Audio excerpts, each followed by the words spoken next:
This episode of the Grand Rising Show was brought to you by Autochthonous Assembly, where the real work gets done. Autochthonous Assembly is a gathering of the minds that do the work. Now, for many of our first-time subscribers and first-time visitors, you may be wondering who Autochthonous Assembly are. You can find this information about our mission statement and our core values on the website at autochthonousassembly.com/about. We are a nonprofit organization dedicated to raising up Indigenous American voices by using genealogy, also known as family history, or your family tree, which is the study of families and the tracing of their lineages and history.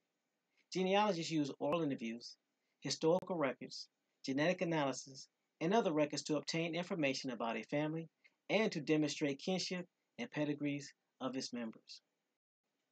Our core values are the foundation of our company, which is essential to our success and serve as the lens through which we evaluate every business decision. Those core values are, but are not limited to, integrity, which is knowing what is right; respect, which is treating others the way you want to be treated; responsibility, which is embracing opportunities to contribute; and servant leadership, which is serving the common good. Now, at Autochthonous Assembly, we have a couple of goals here. And our first goal and foremost of the reason why we do everything that we do is to ensure that we help you do your genealogy and connect back to your tribe and find out where you are from. Everything that we do from the standpoint of the Grand Rising Show and all the information that's posted on the website is dedicated to that one specific purpose, helping you find your genealogy, find your relatives, find your family so that you will know exactly who you are. And if you choose to, tie back into your tribe, whether that tribe is a Native American tribe, an American Indian tribe, whether it's allowing you to determine which house in Africa that you belong to, or what clan of Scandinavia or Europe or France that you belong to. Either way, our goal is to do just that, help you find out who you are so you know exactly where to start. We are not here to tell you who you are, and we're not here to tell you who you are not. We're just here to help you discover your beginnings. Another one of our missions is to help you become financially independent so that you can help your generations for the next 7 generations and be able to put a stable foundation for you and your relatives. And if you should choose to use this information that we provide free of charge to help not only yourself, but your community and your tribe, then we will do everything in our power to make sure that gets done as well. And remember, our goal here is to make sure that we help you get exposed to this information to put you in the best situation possible. So what I'm going to do now is return it over to the panel to see if there was anything I missed, and I will go ahead and get set up so we can get ready and get digging into this information. Panel, take it away.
Grand Rising, Grand Rising. Peace, peace. How's everyone doing this rising?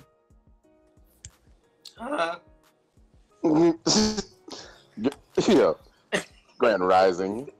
Grand Rising, folks. Peace to the panel. Peace to the chat.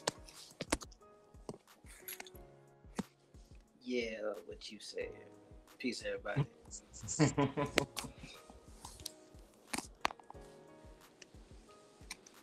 So everybody feeling this rising? I feel good. Yeah, pretty good. Grand. I feel grand. Yes, that's what I'm gonna stick with. Great. Giving everybody a chance to get in. Pulling up this chat real quick.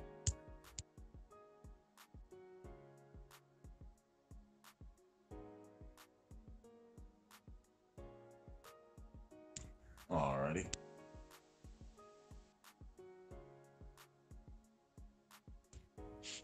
So anybody want to start off on what they learned from what we went through yesterday?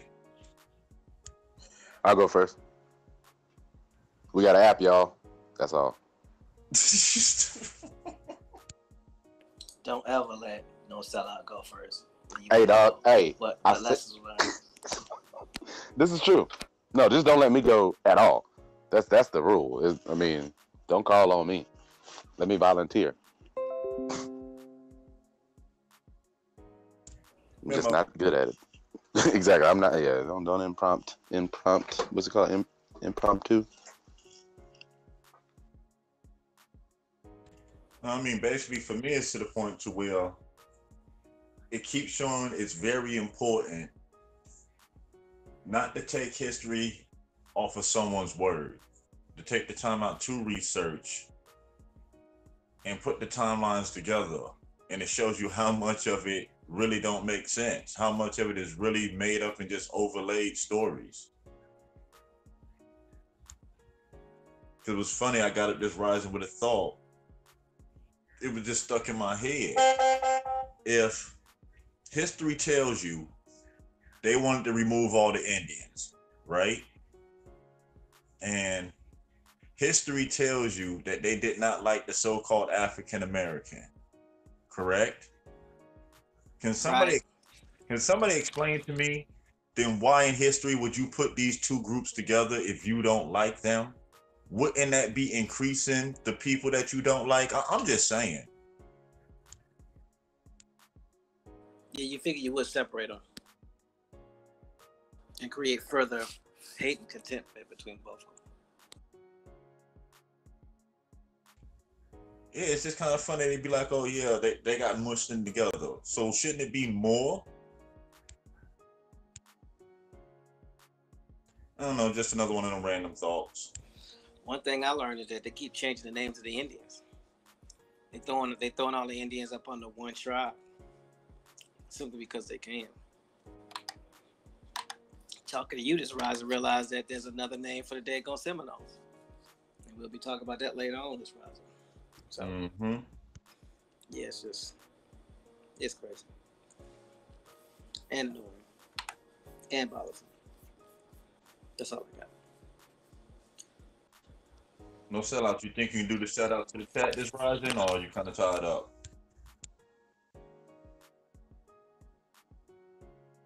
I'm pulling it up right now, actually. Unless Gabby got her 6 screens up.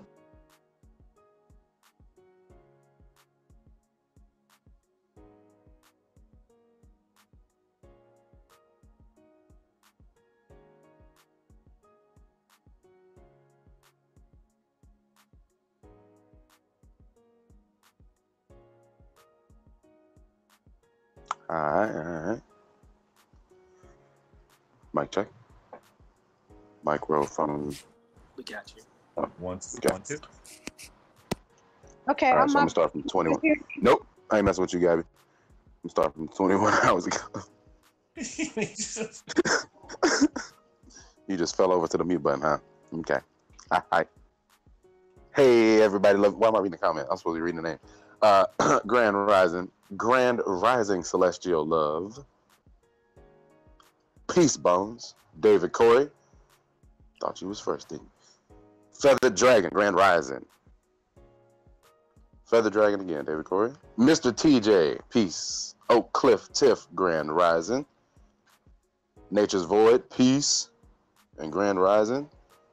And that is who I have right now in our global chat over on the A2 app or the website. Stop playing. Am I missing anybody? Anybody? TMH told me to do it. No, that's not what TMH told you to do. So oh, high heel play? All right, I'm going to the active, I guess, because that might work as well. Might not be able to chat. Peace to Ohio player and T Tiny Ofo Fofo and Big Hawk peace. Grand Rising, everybody. You were saying something? Oh, you were trying to say something, Gabby? Mm-hmm. You were trying to do the roll call. And y'all call me the bully? Okay. What? I'm just observing the observation that I observed when I. Okay, I didn't hear you. Am I supposed to be doing roll call? What am I supposed to be doing specifically? Oh no, we can wait on that. We just we just did it. Okay, so something.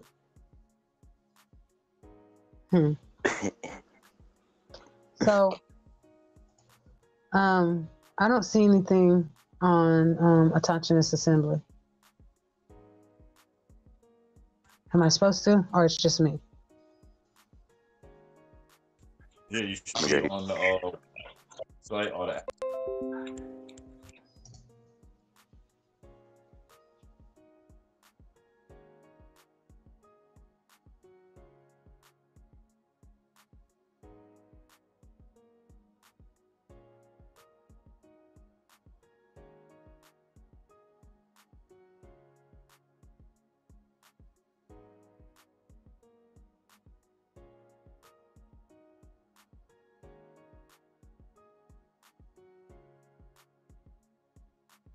You found it? Everything all right?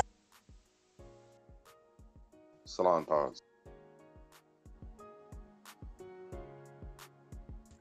Well, if you figure it out, basically we'll be continuing where we left off yesterday.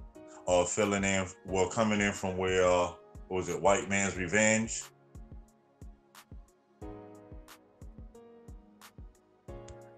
Yes, White Man's Revenge.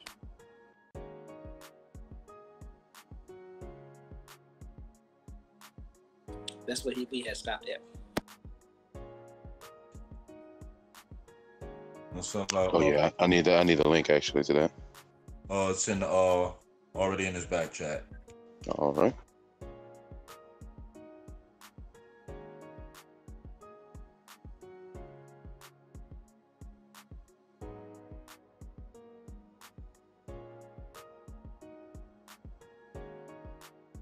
Posting it in the chat right now.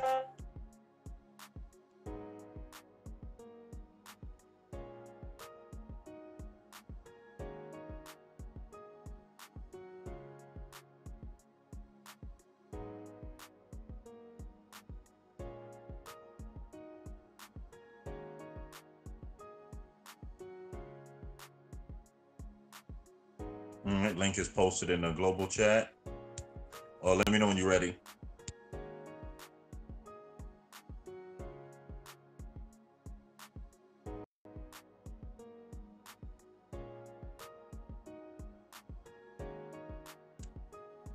Found the spot. It should be right towards the last category, towards the end, and it's 2 paragraphs left in it.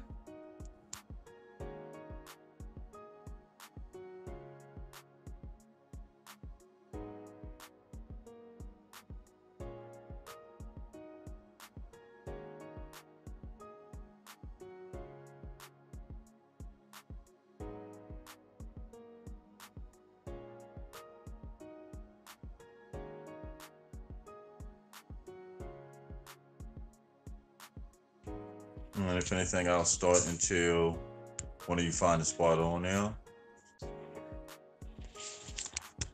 It starts where after the Palo Duro campaign of 1874 and the surrendering of the last hostile Comanche groups. My bad, on. You got it? Yeah, I was on mute, like talking to you, and I'm like, okay, you can just answer me later if you want to. But I was at that spot on mute. My bad. And plus, I opened it up in this chat, so I couldn't get to the mute button. So let me do that one more time. My bad for interrupting. But yeah, I had to come back to the mute button. No problemo. All right.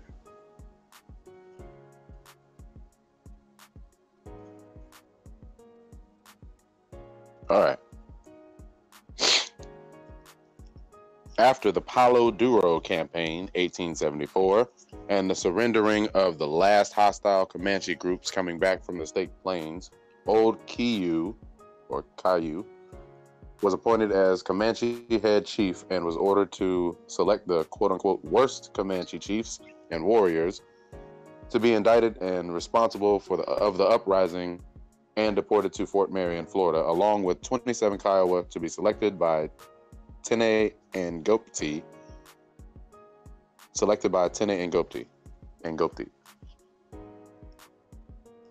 Only 9 Comanche men, one quote-unquote black horse, but probably not Kobe Otoho, third chief of the Quahadi band, and 8 quote-unquote outlawed warriors were sent to Fort Marion. All the principal Comanche leaders, Quanah, Mowe, Tababanica, Isarosa, Hitetesi, aka Tui Ka'a Tietswat,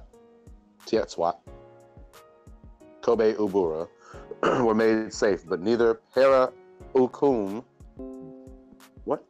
dead on June 27 to 28, 1874, during the Adobe Walls fighting, nor Pirua Akup, dead in the ice house temporarily used as a jail of Fort Sill on January 1, 1875, could benefit with Caillou diplomat.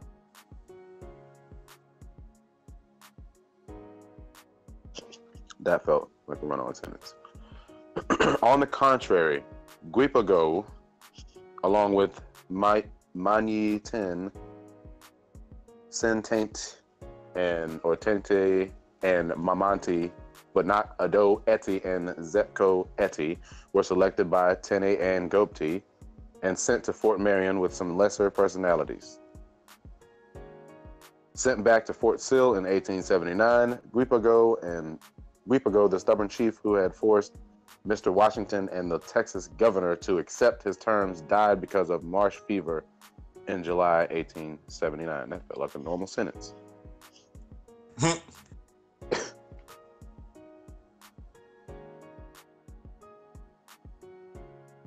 Yeah, you can keep going in. That was just filling in where TMH left off yesterday.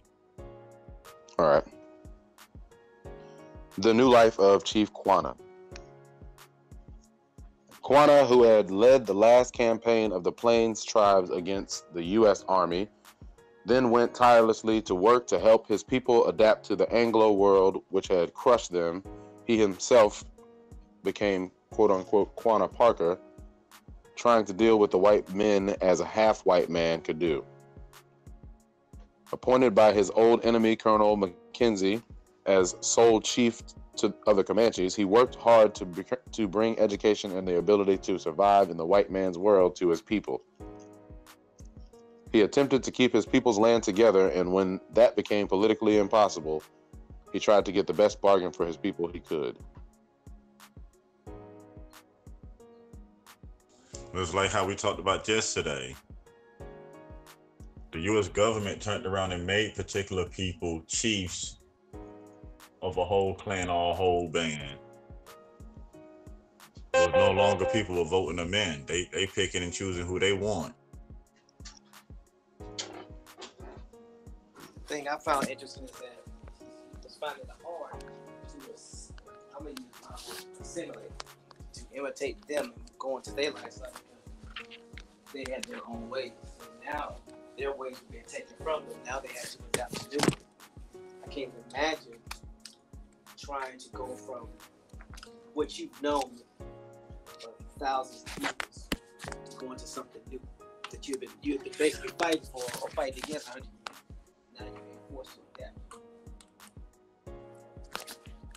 sure that was different.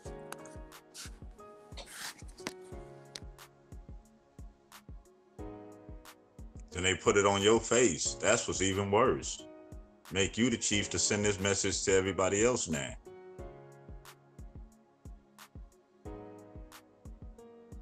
Facts. No, Sellout, you continue if you can.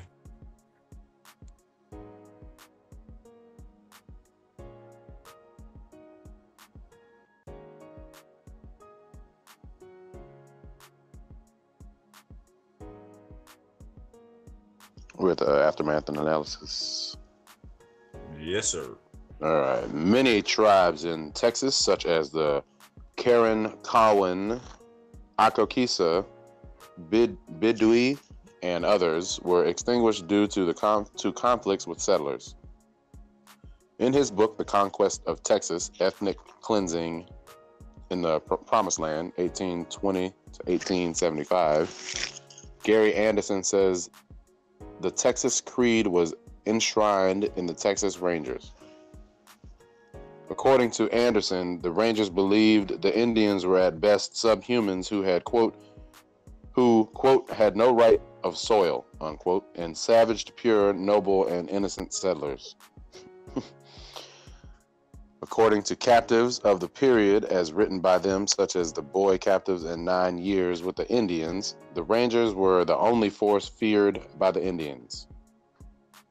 Killing Indians became government policy when 2nd Texas President Mirabeau B. Lamar prescribed, quote, an exterminating war, unquote, of, quote, unquote, total extinction. In the Texans' side, almost every family at the time admitted to losing someone in the Indian Wars. It's funny. It's letting you know, well, you have an idea already who these Rangers are. Other Indians. Yep.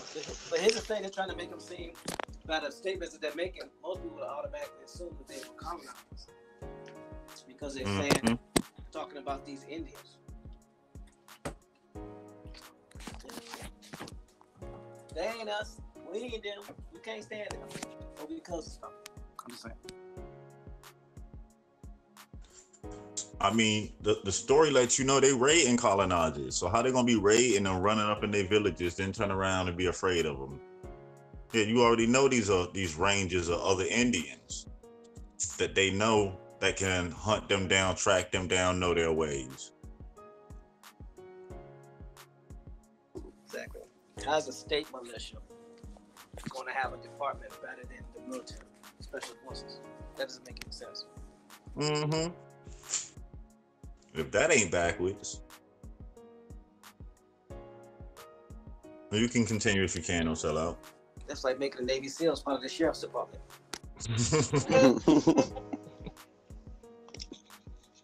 Disease. All right. Disease brought largely by Europeans caused the dramatic decline of the native population. Anthropologist John C. Ewers has identified no fewer than 30 major epidemics consisting mainly of smallpox and cholera, which took place between the years 1528 and 1890, which he believes responsible for wiping out close to 95% of Texas Indians. Hold up. Time out. Wait a minute. No, I'm just going to keep going. That's just not big enough to stop There's it. No, a problem with that. What was the year gap again? Man, let's see here. It was about 1528 and 1890. Yeah. It's kind of funny. Right before the end of all this mass 17 million people, all these people supposedly got wiped out. So you was bringing 17 million people doing smallpox epidemics, and ain't nobody sick but Indians. Just the Indians. 362 years. Texas Indians, 95%. Yes. It is with that special smallpox, I guess. Mm-hmm. You can watch it like go from Indian to Indian only. No, this is the kind of didn't believe in Indian giving. Can't give it back. Remember, subhuman. It's a different type of human. I think I found a trick. It's not a small pox. It's a small box with a check next to Negro or African American. Yeah. Oh, so they did die. Okay. Okay, they died then. But they still. Yeah, because the way these smallpox epidemics would make you think. You have rampant disease, they want to tell you. But people are coming over here by the boatloads, literally. But the place is supposed to be infected. There's something wrong here. Do we have any stories of piles of dead bodies like the Europeans did in Europe? Listen, there should be those mass graves of immigrants and Indians. Yeah. So with this selective hosting smallpox, chicken and chicken. It's a smallpox that vaporizes your whole body. Come on now, you know that. Small box. Keep telling you. Small box. The P is the B, and in that small box is the check mark. And next to that check mark is African American and Black. Man. I'm about to say, diseases are racist now? What's really going on? Mm-hmm. Coming to get you. You can continue. Over half of the Comanche population was wiped out in the epidemics of 1780 to 81 and 1816 to 17. Historians believe their population went from over 20,000 to less than 8,000 in these two rounds of disease.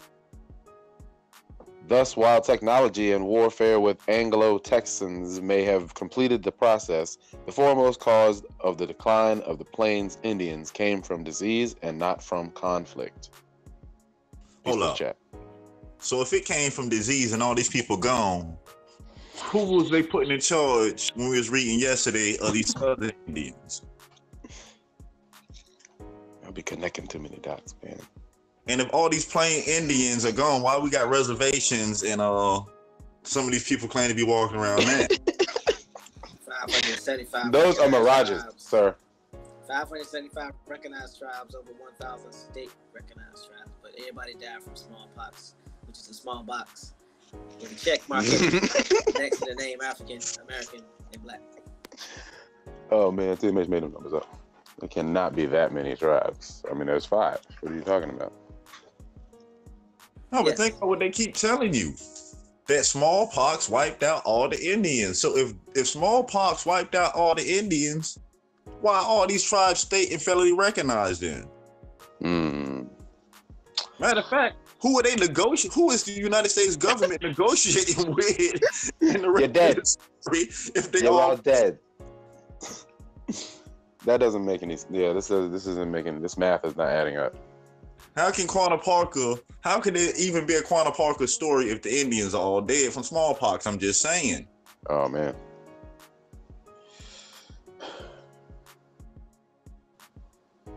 Well, here they go again. That's that selective disease. They select who it wipe out and who it don't.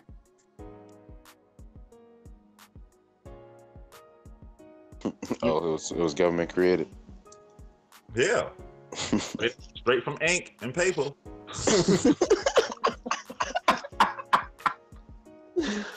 Oh man. It shows they can start with an eraser. What? You can continue if you can keep reading. All right, 1821 to 1844. That was so long ago. No, it wasn't. At the time of the Texas Revolution, there were 30,000 Anglo and Hispanic settlers in Texas and approximately 15,000 Plains Indians. The settlers were armed with single-shot weapons, which the Comanche, in particular, had learned very well to counter. Would you just sidestep it? Throw an elbow? Take a scalp? Certainly. Throw some water on it. Why are they coming out of some cups of water? Yo, somebody. Yo. Super soaker. Yeah, no, exactly. You know what's worse? You know how you got to sit there and wait for it to burn? Somebody just lick their fingers and walk up on it. Did you just Looney Tunes cartoon my gun? Yeah. Did you just? Wait a minute. Oh man, certainly the Spanish. Oh yeah, certainly the Spanish, then the Mexicans, and later the Texans had learned that single-shot weapons were not enough to defeat the deadly Comanche light horse, whose mastery of cavalry tactics and mounted bowmanship were renowned. The Comanches' constant movement caused many of their opponents' older single-shot weapons to miss their targets in the chaos of battle. The Comanche could then easily kill their enemies before they had a chance to reload. And though it was understated, the Comanche learned to use single-shot firearms quite well, though they found bows superior in terms of fire rate. Right. So hold up. Now we know these are not the only set of Indians that would know that these single shots gotta light it. Hopefully it ain't raining and the wind ain't blowing too hard to get a shot off. Mm-hmm.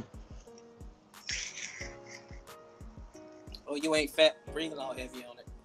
Mm-hmm. No, it's funny to me how they pointed out like they the only ones that would have this figured out. To me, I would think like all tribes that's dealing with these Europeans would know this much. Yeah. You used to war and you had to come up with something. You ain't just gonna sit there and wait. It's like, all right, go ahead and reload. Let's make this a fair fight. Well, you see they keep getting whooped in the wars. I mean, the tides didn't really turn till they got mechanized with their guns. As long as they had the light something to shoot, yeah. What happened if you ran out of flint? I ain't talking about mission.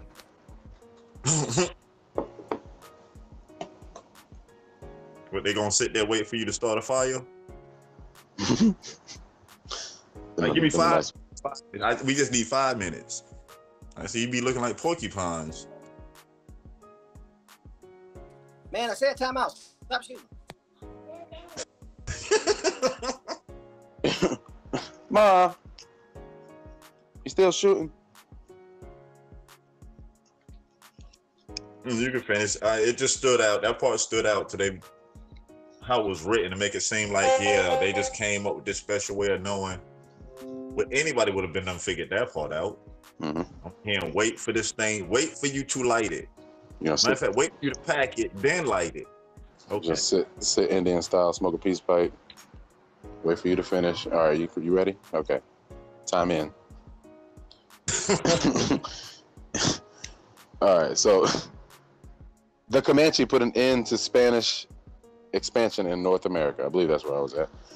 They did what no other indigenous peoples had managed, defending their homeland, even expanding their homelands in the face of the best military forces the Spanish could bring against them. In the late 18th century, the Comanche were said to have stolen every horse in New Mexico.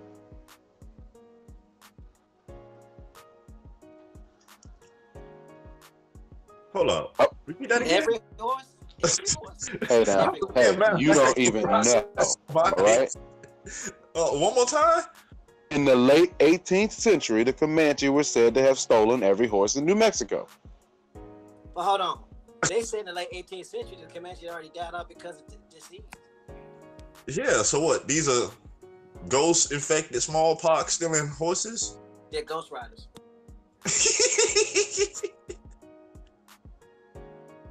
And how did you know they still? You know what? I don't even think I'm going to even finish asking that question. How would you know that they done stole every horse in New Mexico? Who was the official horse counter? Yeah, who was the horse counter? It was like, oh, there go another one. They got another one, y'all. Hold on, that's 10, 16, 15. Here, it was a brother. It was a brother of corn planter. It was horse counter. That's what's name. Horse counter. Like, yo, let me send Pigeon over. Let my brother know what's going on over here. I feel offended, honestly. Because you can sit here and tell us how many horses the Comanche supposedly stole, but you cannot give me a ship of how many Africans supposedly came over here. Yo, Peter was on it. Yo, Peter been on it. That's more important than anything else. Oh, let me stop. Listen, you can tell me how many horses was in New Mexico that these folks supposedly stole, but you cannot tell me who, the name of the ship, the name of the people that came over here as Africans. Because it's Africa.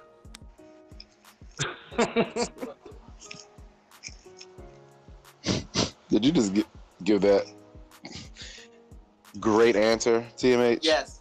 Thank you. That was, I mean, the most awesome answer you can give when there's no answer to give. You gotta. I gave the no sellout answer for all answers, but you don't know how to answer. I said that's the default answer, universal default answer, huh? Blame it all on Africa.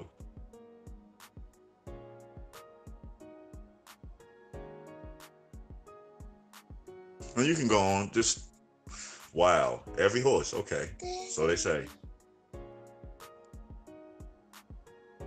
The LJ says, All of them. You stupid. You want to swear down with that, yo. Oh, man. I just thought LJ said that. That's all, my bad. Look, I mean, because every horse? They took every horse? No. Oh, okay, exactly. Oh, okay. I'm going to go with that. He wasn't going for it either, so he had to speak on that one. You know, I can't go for that. No, that.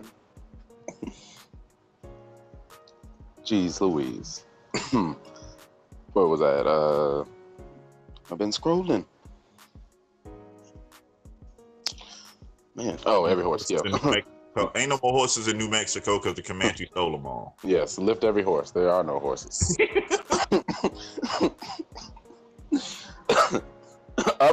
Up until the introduction of repeating rifles and revolvers,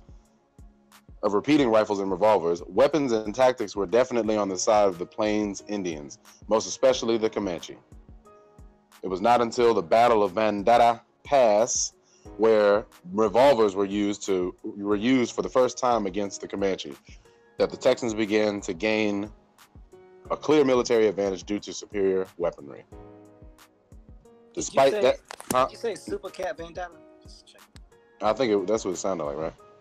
Battle of Bandera Pass. I kind of want to read that again because that comma got me. It was not until the Battle of Bandera Pass, where revolvers were used for the first time against the Comanche, that the Texans began to gain a clear military advantage due to superior weaponry. Despite that disadvantage, it was disease and pure numbers, which probably ended the Plains tribes. So they just throwing disease balls at them. They explode. When they don't want to go into detail, on what really happened, that's their default answer on Elijah. Sprinkle some disease on them. Yeah, disease. Yep. Sprinkle some disease on them. Sprinkle. What happened to my people? Disease. You know how most of our people, their default answer is Africa? Yeah, that's their default. You get a European, he can't answer it, disease. Smallpox. Why are you walking away after answering that? That's it was cool. Smallpox. We were having a conversation. There was drop the pox before there was drop the mic. Drop the pox on them. It's 2019. An outbreak come out, people got masks on. So you telling me these people will walk into smallpox areas purposely to write and record stories if they don't stop? Yeah, come on now. Smallpox, which is actually a small box with a check mark in it, with African American and black beside it. That's all I'm gonna say. I'm not saying anything. I said, time you check it, you just disappear. Poof. Is that an unofficial census? Or that is the census? See, You've changed. Sir, you've changed. That box.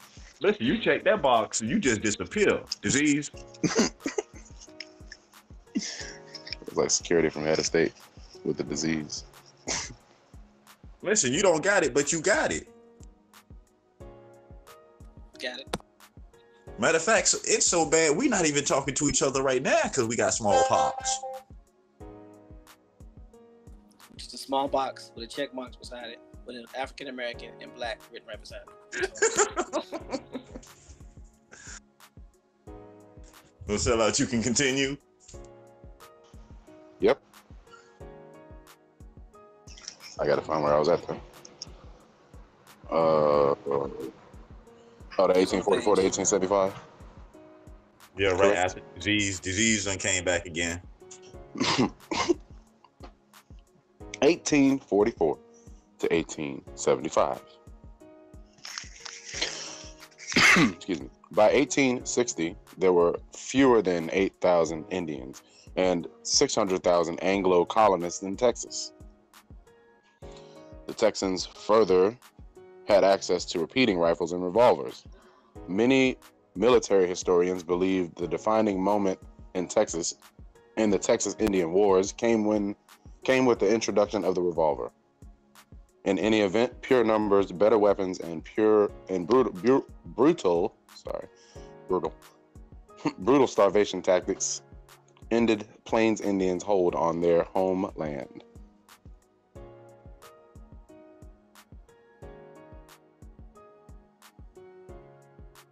Was I reading on mute? Mic check.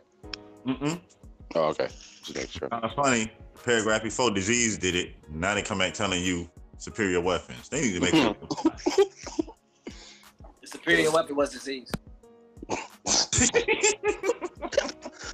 Got your ass, child. Smallpox, which is a small box with a check mark on it. The African American and black right beside it.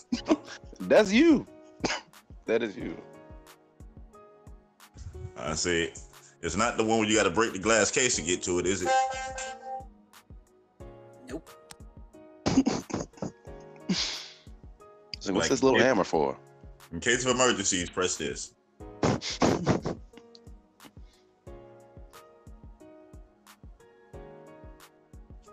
Now I'm done with that. We can move into the next link, which is the Black Seminole Scouts. Let me get that. The hoodie, what now? It's labeled Black Seminole Scouts. I'm finna post it in the chat. That don't sound. Yeah, exactly. What you just hold on? Let me click this link. Black Seminoles. You just making stuff up now. Thank you. Look, that's what Bones be doing, yo. Bones be up late night typing up all these Wikipedia pages himself. Don't do that. But for some reason, it just be working out in history. So look. He said, "Don't do that." You're right. Y'all hear that? Y'all hear that? Bones be making up all the Wikipedia pages. Why you repeat it so confidently? No. You just put it out there secondhand. No. Okay. Like you read it. Like you read all the pages. Yo, this don't make no sense though. Black Seminole Scouts? What you talking about, man? No, it's not Black Seminole Scouts. It's Black Seminole Scouts. Yo. Oh, okay. I see. It was a typo. Okay. The whole book and everything, all the references, all typos. Mm-hmm.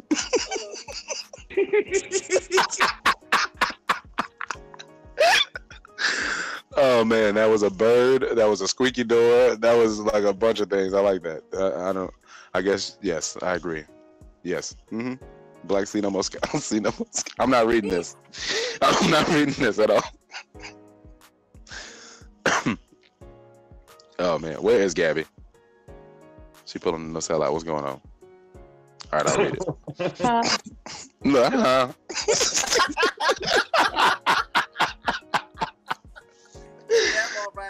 Oh, foolish. Y'all is just something's. What's going on, man? I thought this was educational. Y'all play too much. Oh man, Black Seminoles. Are we ready to do this? We just gonna. Yeah. No segue into this. Just run on up on it. Mm-hmm. All right, homie, you need some help. All right.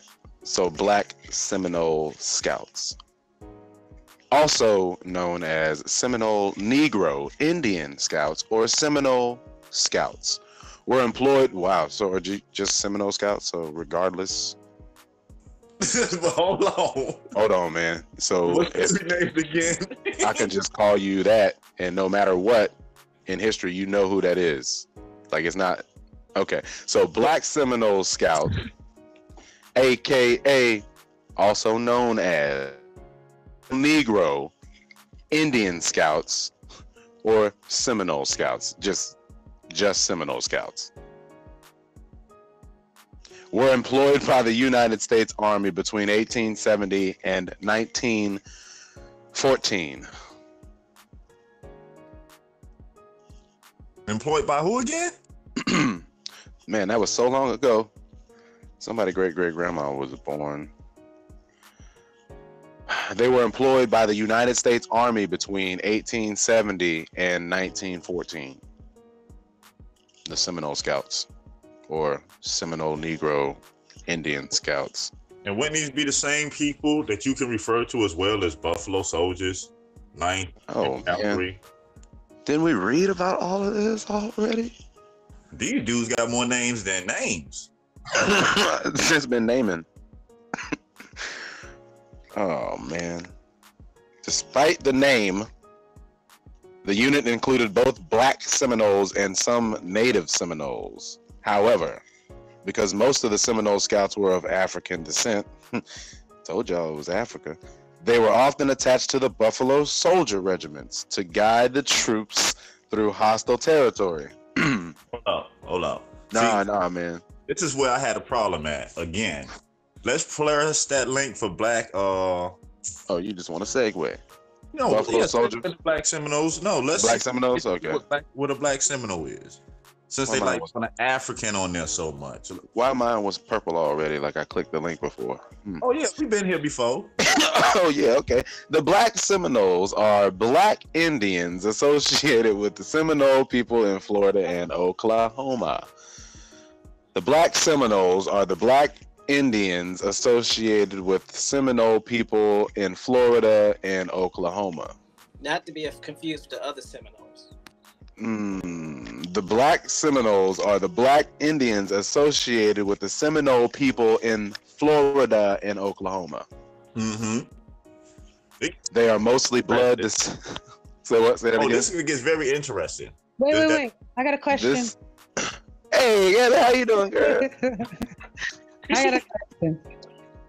Go ahead. Okay, if I'm remembering correctly, and I hope I've been paying attention because the student has been here and ready. So wasn't Florida considered to go as far out as Texas. And that's going to Texas, and Oklahoma is how far from Texas? Ain't it like Texas? It's just like Upper Texas. A river, yeah, you can take the river right there. Okay, so and Texas. Okay, Texas used to be as far as what? I can't tell you the actual distance from it. No. Texas used to expand, like what the borders of Texas now used to be. The borders used to be further out, right? Uh-huh. That further out went to what? Went to where? I can't tell you exactly because I don't want to misquote it. Was it close? Was it like Oklahoma? Yeah, you will have the Texas, Oklahoma. What's the border states there? I don't know geometry, so none of that. You know me, I don't know no geometry. I got to travel, boy. Let's do it. Let's get a bus. So. I can't count. I don't know. I can't count. James, no, he over there. And all the Texas folks in the chat, somebody answer that question, that geography check question. Man, can I get it out? Question. The reason why I asked that question is because when we're reading through this and going over it, I'll see Florida, I'll see Texas, and I'm trying to make sure that I'm paying attention to if they're talking about Texas and Florida now or Texas and Florida then. Oh no, they're talking Texas and Florida then. Which, kind of okay. Oh, you seeing it too, huh? You seeing the inconsistency? you seeing the fracking out the board, huh? Some ain't adding up like that. See. So when they're talking about Texas and Florida, and then are they talking like, right where the line meets the line, Texas and Florida? Ain't no line. That's the thing. The line don't exist. Right. When they tell you a year, 1820. So 1820, certain places you would want to think is New Orleans, it's actually Florida. A lot of places, think about it. Alabama, Mississippi. That didn't exist at a particular time. That was all Florida.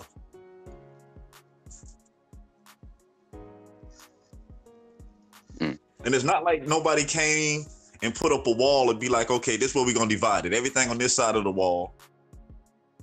It's like if you cross state lines. I ain't never seen no big glass border cutting a state off from a state. I'm just saying. They domed off each city and county. Little dome. Doodle says, ask it again. What was it? The geography question, I believe. What was the border states between Oklahoma and Texas? That was your question, Gabby? Wait, you asked me. My question was what? What was your question? What was your question? My question was. Oh, okay. So my question was, Texas and Florida. Okay, the imaginary lines and the imaginary borders back then didn't exist. Never mind, I got the answer. Imaginary borders didn't exist back then. So when they're talking about Texas, Oklahoma, and Florida, they're using now terminology for the past, but it doesn't match because it didn't exist at the times that they're saying. Gotcha. Yeah. Okay. Oh, so you got your answer. Yes. Yeah. But okay, that's my answer that I came up with, taking an understanding. Is it right? You would be correct. Yeah. Okay. A lot of times that's what we say, putting things back in the timeline.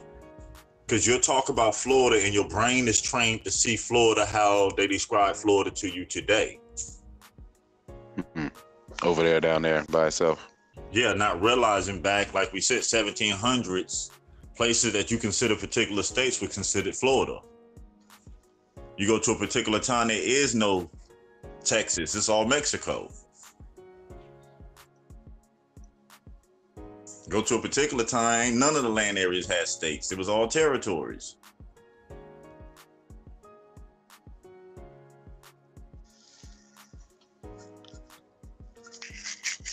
And if you wasn't that fly on the wall when the ancestors was calling it, we definitely don't know the name of all the areas.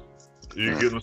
So yeah, it depends on what time you're dealing with. And that's very important when you do research, because it'll also help point out what don't fit. So like if you can, on these black Seminoles, on who they are supposed to be.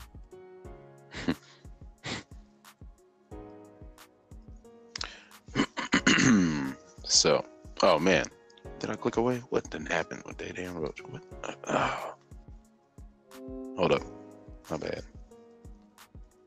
How did that happen?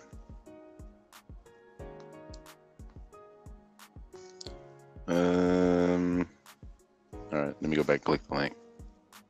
And when you read it, and as no sellout read it, I would like everybody to really, really break down what this is saying. I want to do this again. I like the picture they chose too. The Black Seminoles are Black Indians associated with the Seminole people in Florida and Oklahoma. They are mostly blood descendants of the Seminole people, free blacks, and of escaped slaves called Maroons, who allied with Seminole groups in Spanish Florida. Many have Seminole lineage, but due to the stigma of having dark skin, they all have been categorized as slaves or freedmen. Okay, that's all we really needed. Okay. This is confusing. Is it just me? I don't know. Yeah, I would say so. I'm just glad they know geometry. I'm right along with you. By the end of the statement, they tell you that Seminoles are dark skinned, and that all these Seminoles got mislabeled because of their dark skin. So if all these Seminoles are dark skinned and got mislabeled freedmen, this and that, how you start the beginning saying that they're African descendants? How would you know? Houseway. Oh, it's because Africa. There you go. See, I mean, I just can't wait till we talk about forts because I got the answer ready. They tell you of African descent, but they're Seminole blood. Huh? What? Oh man. And the only reason that they're categorized as freedmen or anything else, or as slaves, is because of the tint of their skin. The skin tone, yes. I'm just making sure that's what they had, and that's the definition for what again? Oh, that was Black Seminoles? Oh, okay. All right. We can go back to these Black Seminole Scouts. Okay. Oh, because they just put scouts on the end of what was already. So then now you know what Black Seminoles are, and then you're a scout in the same sense as, okay, yeah. So Black Seminole Scouts, also known as the Seminole Negro Indian Scouts or Seminole Scouts. Just that by itself. So a Black Seminole Negro Scout would be a black Indian Black Scout. Oh, so yeah, you heard. Okay, so yeah, you heard that within the 3 words that you could say. There's more. Yeah, black, and it don't cancel itself out either. I mean, this is not division against zero. The Black Seminole Scouts, also known, I don't know how many times I read this, as the Seminole Negro Indian Scouts or Seminole Scouts, were employed by the United States Army between 1870 and 1914. Despite the name, the unit included both Black Seminoles and some Native Seminoles. However, hey Gabby. I got a question. What's going on, Vane? Okay, so if I've been paying attention. Hey, first of all, just a disclaimer. She keeps saying that, right? We're not charging for attention. So, just want to put that out there. Anybody got any slick things to say? Go on. Sorry. Okay. Well, you know, everything costs, even conversation. All you got to do is pay attention. Okay. No invoices for that. Okay. So, Black Seminoles and Native Seminoles. I don't want to assume, I'm just going to ask. Black Seminoles are the American Indian, and Native Seminoles are... Ain't no such thing. Yeah, why do they have it separated? They have Native, you click Native, Native goes to Native, you click Seminole, goes to Seminole. Word is separated, but the way it would make you think Native that is together. Word, no, it's not. If you look at separate words, if you look at what Seminole mean and you look at what Native mean, that's not even a word. They play too much. It's an oxymoron. I don't know who they playing with. So, okay. Native. I'm sorry, Gabby. I know that's probably not what you're talking about, but I just noticed that crap. Yeah. That is terrible. Yeah. It's a play on words because Native is when you hit Native, they talk about indigenous people of North America. When you hit Seminole, they talk about indigenous people of Florida. So hold on now. So how are you a Native Seminole?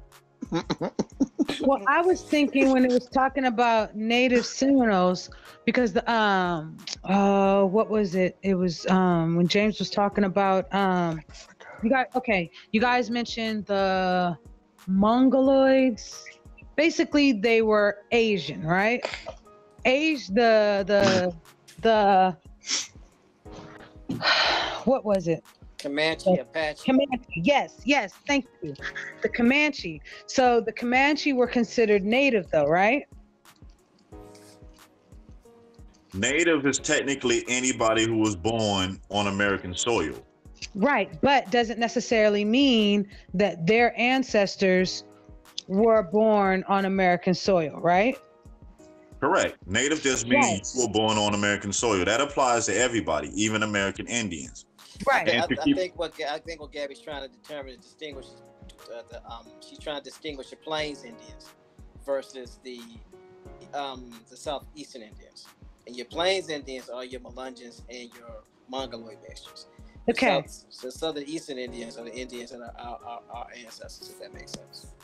It does. So when they're saying the difference between Black Seminoles and Native Seminoles, are they referring to? Oh, that's what I'm trying to tell you. Don't even follow that. It's a play on words. There's no look. Yeah, you can look at it. You see how we can click Black Seminoles and go talk about it, read about it, discuss. Seminoles is actually a phrase. Right. Native Seminoles isn't a phrase. It's two separate words. Gotcha. It's just when you read it, it sounds like it's a phrase because before it looks like it too with these hot links. Because before it's saying Black Seminoles, but when you look up Black Seminoles, what is a Black Seminole? A Seminole who has dark skin. So what is the difference? It's a play on words. It's a play on words to paint a picture in your mind to make you see a particular image. There is no difference. Right. They want you to think that there are two types of Seminoles: dark Seminoles and Seminoles that look like Plains Indians. But there were no Seminoles that look like Plains Indians. Okay. Here we go. I'm not gonna read that all again. Oh, if you need me to read, I got you. Oh yeah, I have about 5 more minutos. Probably should have said 5 instead of 2. However, because most, yeah, I'm gonna be down up here in a minute, Gabby, if you didn't hear me. Mike Jack, peace to the chat. Peace to the panel. Yes. However, because most of the Seminole Scouts were of African descent, they were often attached to the Buffalo Soldier regiments to guide the troops through hostile territory. The majority of their service was in the 1870s, in which they played a significant role in ending the Texas Indian Wars.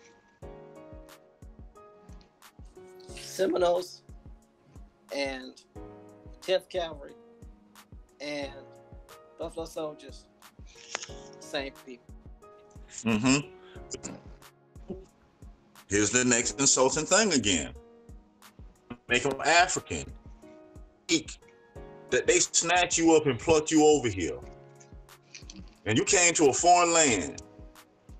And in this foreign land, you became this ferocious warrior that can lead people to out of the middle of nowhere safely. But you couldn't lead yourself to freedom in your own country. Huh? You asked too many questions. Wide up tongue.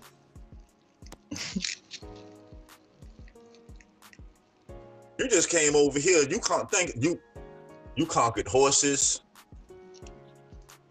other Indians. Uncle Sam had you on the payroll.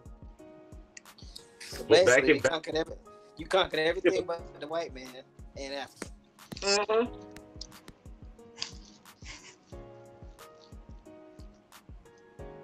Like over here, they gave you that I don't know what it is. It must have been something in this American water. I'm just saying.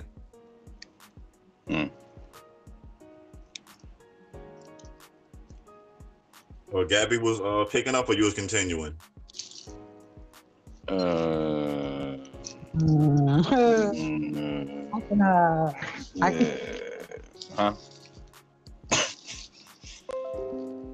Do what? To what? Nope. Service history. Oh, that's long. Yeah, I'm gonna have to. Gabby. The service start off with a question. Like, hold on, man. Y'all need to make up y'all mind.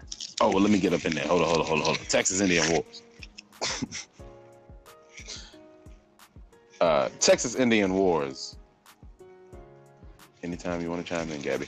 By 1870, the native Seminoles were living on a reservation in the Indian Territory, but originally they came from Florida. Oh, so you jump back to the other one? Is that where we at? This is still talking about your Buffalo Soldiers. Okay, so we're just still reading from Black Seminole Scouts, right? Huh? Yes, we are. Yeah. Correct. Okay, sorry. We're right up under the. We're in service history, correct? Am I in the right place? Mm-hmm. I went to the right door, right? You know, the same thing that James been telling us. These people migrate and coming to Texas for the last stand. If you pay attention, they telling you what was going on. They telling you that these people originally were from Florida and ended up over here in Texas. But people don't go around telling you about Seminoles out in Texas. You get what I'm saying? When you talk about a lot of this stuff, basically it's not like basic known history that they will have out there. If you don't go looking for it, you wouldn't know. Yeah.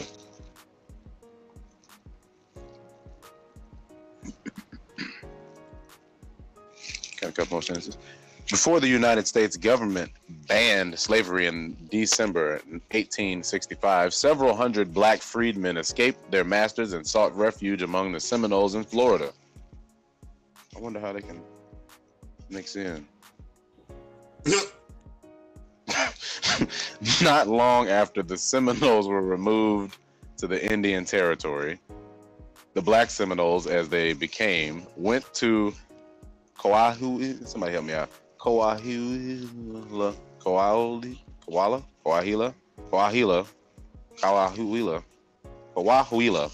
Mexico, to escape enslavement. Wonder how they can go there. There they were welcomed by the Mexicans and later joined by native Seminoles, Black Creeks, and Black Cherokees. It kind of sounds like these people might be able to just, because they're Indians, that they go keep along. that they keep throwing this black term on. Yeah, man, I don't know. This Africa thing is just pulling at me. I kind of just want to say African. That's crazy though. I don't like this at all. I'm gonna go on mute. Gabby, could you take it away, please? But you notice where they say Black Creeks, Black this, Black that. Mm-hmm. Indian name is clickable, but not the black. So what is a Black Creek? Come on, man. It's the creek that's black. Like Tim said earlier, a river runs through it, I guess. Because, wait for it. Oh, see, man, it was pulling at me. I should have said it earlier. But if you notice, it's how they write it. It will make you think that these are actually, it's one word. You get what I'm saying? Like a Black Creek. Yeah, like it's Black an actual thing, but it's really not. When you can't even click on it, it's just a creek. Calling somebody a Black Creek, calling an Indian a Black Creek or Black Seminole is the same thing as calling somebody a Black Negro. Black Negro? You said Black Negro? Same you Black Negro. What's going on, my Black Negro? It's a redundant term. There's no need for it. Think about it. They tell us in the first three phrases of this article, Black Seminole Scout, just to tell you it's a Seminole Scout.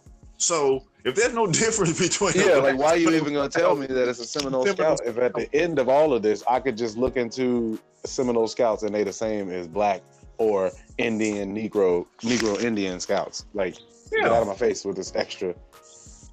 Man, come on now. Oh, so if they're identical, like we said, if it's identical to an Indian Scout, why are you even putting black on it? It's to paint the picture in your mind. See, they don't have to create the separation. They just lay the lines down, allow your mind to create the separation. Yep.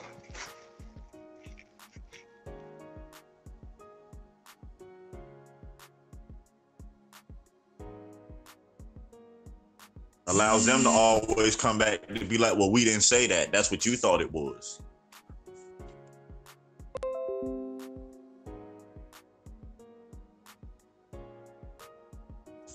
Gabby, you was ready or? I can go. I got it. Oh. Okay. Oh wait, you want to keep reading? No. Yeah, but you should stay muted just a little while longer. Okay, I'm on Teammate board. said he was ready. Huh? See, look. He ain't I'm ready. I'm driving. I've used that excuse before too, sir. You said you weren't driving? No, I was. What you talking about? I just want to call Grand Rising TMH. Glad you made it to the cab. Calling Aboriginal Bloodlines. Peace, y'all. Shout out to Giovanni. Okay, where am I at? Okay, I got it. Oh, you still got to tell me where I'm at. Oh yeah, you're right. No, you got it. 1870. In 1870, Cherokee's Hot Link. Cherokee's Hot Link. Mm-hmm. Cherokee. What? Mm-hmm. So we are in the Texas Indian Wars section under service history. See how Yeah. TMH don't never tell you what section you in.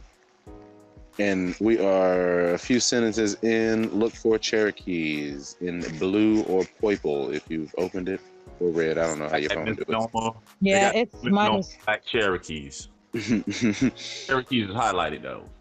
Oh yeah. The black, just keep it. No. Say that again. A lot of stuff highlighted. Hold on. No.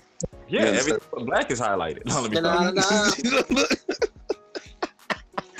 Oh, this is Petty Wop today. Here we go. I just feel insulted. Yeah, just black, dog. You can capitalize it though. You got a capital B. Why you hating? All right. I'm in Texas Indian Wars, right? You in Texas Indian Wars, and we are a few sentences down in the first. No, she's not in Texas Indian Wars. It's blacks. It's the Black Seminole Scouts. Yeah, but under Texas Indian Wars in Black Seminole Scouts. Oh, I can't. I'm not reading. Okay, so you're talking about the chart? No. You should be in the Black Seminole Scouts link, and in that link, Texas. Yeah, we're not that far down. Yeah, we're really up at the top of the. Yeah, click the Black Seminole Scouts. Huh? On Texas Indian Wars. You went and found the Texas Indian Wars link? What you talking about with us? Okay, I'm in Black Seminole Scouts. Mm-hmm. That link. Mm-hmm. Then under service history, first section. Service history. Service history. I'm there. All right, Texas Indian Wars, first section. Okay, my first sentence says by 1870. Gotcha. Now scroll on down a little bit to a few sentences. Mm-hmm. Not another section. Cherokees, Black Creeks, Black Cherokees. Okay, I'm there. 1870, the United States Army issued a message to the Black Seminole Chief John Horse, inviting him and his band to come back to the United States to enlist in you got it. That's as Indian scouts and help fight hostile Native Americans. There you go. Hold on. So hold on. See, even more Gabby find that get that spot. So you trying to tell me these are Africans still though, but you're gonna bring Africans back to be Indian scouts? Oh man. Are these people only African when it's convenient for them to be African? I'm just saying, is African a term you throw on people when it's convenient not to talk about it? How else can you learn your people's history, Bones? African. That's the answer to all things. So you see, Africa is when you add all these black people get here. When all these black people get here, Africa. TMH, you have officially almost got me. The water made it to my nasal cavity. I appreciate you, sir. it seeped up there. It was I don't know how that happened, but yeah, I'm a next time. I'm gonna just yank my headphones out before I drink water when I'm around y'all. I know now. Thank you for that experience, sir. Ain't nobody doing that. Oh man. Mr. Glad it wasn't a keyboard. Yeah, it's just my breathing apparatus. Or my Africa. Yo. He just got this up. No, I was just really testing to see if it worked. But it works better when you go, Africa. That'll work. Because these people have been African back to Indians, the African back to Indians, invited to Mexico. The United States want to bring them back to be Indian scouts, but so then call them Black Seminole Scouts, which are Indian scouts. So what they are they are Black, Negro, African, Seminole, colored scouts. Just Confucius. See. Well, where did they get invited from? Mexico. They got invited to come to Mexico. It's the part when James talked about a lot of us went back home to Mexico. Now you're to the point to where the United States government is inviting these Indians to come back to be Indian scouts. The military. But they African. Okay.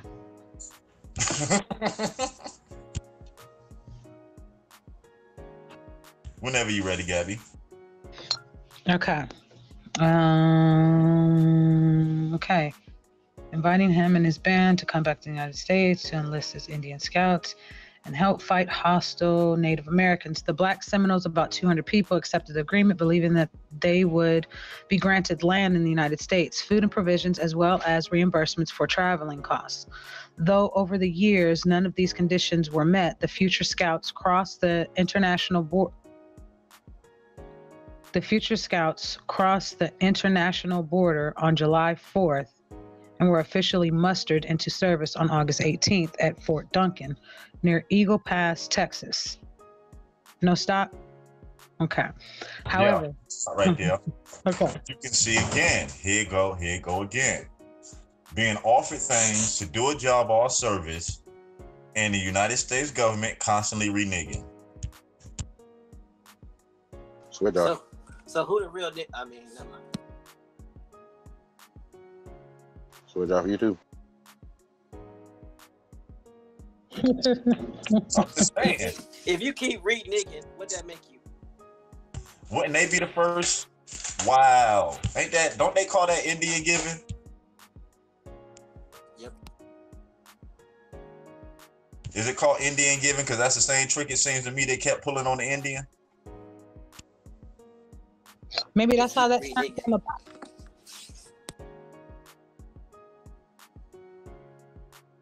And like, come help us get some of these other Indians off of here. We got you. We gonna give you all this right here.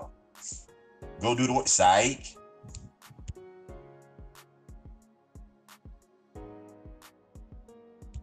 You can continue, guys. Want to lick? Psych. Okay. Fort Duncan. Where was I at? Okay. However, in July 1872, most of the scouts were moved to Fort Clark near Bracketville. Their first able commander was a Quaker and Civil War veteran. Okay. Their first able commander was a Quaker and a Civil War veteran, Lieutenant John L. Bullis. The others were too unreliable to control the unit. No stop? Okay. Having been a commander of black soldiers during the Civil War, Bullis was trusted by his men and even asked to perform marriages for the tribe. Between May 1872 and 1881, the Seminole Scouts fought in several successful engagements with Comanches, Kiowas, Apaches, and Kickapoos, sometimes traveling into Mexico, the Indian Territory, and Kansas. You can stop right there. Okay. But it shows you again, they went to go get these Indians that went to Mexico and turned around and hired them to fight against the same Indians that was helping them. It's interesting that Lieutenant John L. Bullis was the only one that was able to be reliable. Everyone else was unreliable, too unreliable. Wonder why that is, or why it's written that way.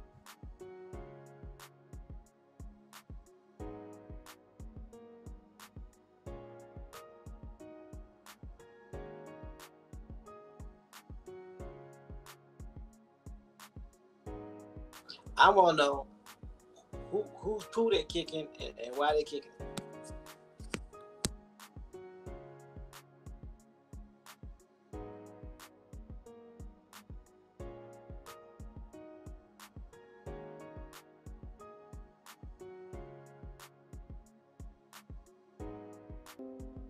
Now I was doing a quick look to see if I can find something on them. I have to do it a little bit later, a little deeper on the basics week. Nothing on his family past. It's just his war history, Indian war history pops up.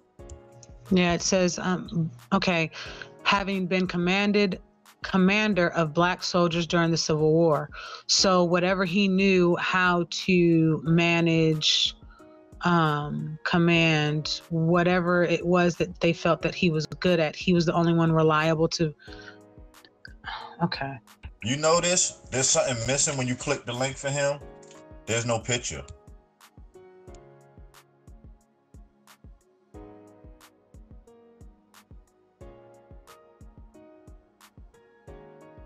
He's highly decorated. but there's no picture. There's no family history of where he went to school or anything.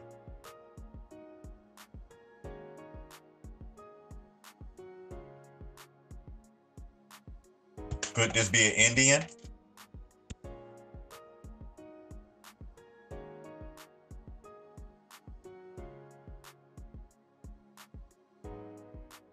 It's possible. I mean, Go ahead. the Indians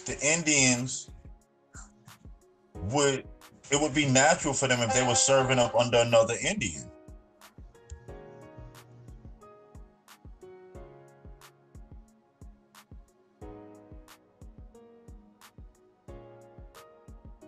I don't know, just another thought that he could be an Indian. So like I said, they don't say too much about him, but I'm gonna keep looking. Yeah, this says that he was born in Macedon, New York, the eldest of 7 children of Dr. Abram R. and Lydia P. Bullis. I guess her last name was Lapham. He was brought up as a Quaker, but did not attend services regularly. He served in the Civil War, Indian War, and Spanish-American War. You notice his parents don't even have clickable links. No picture of the parents, no linkage, nothing. It's kind of from all the other ones we'd have seen before. Yeah.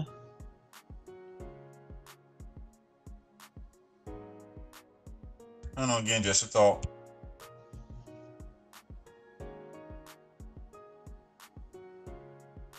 And you continue when you're ready, Gabby. Okay.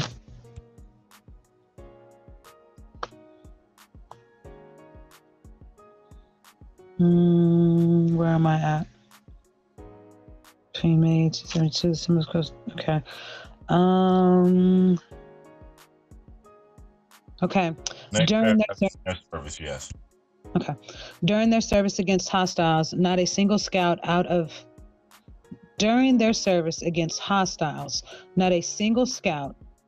no more than 50 men was killed or seriously injured.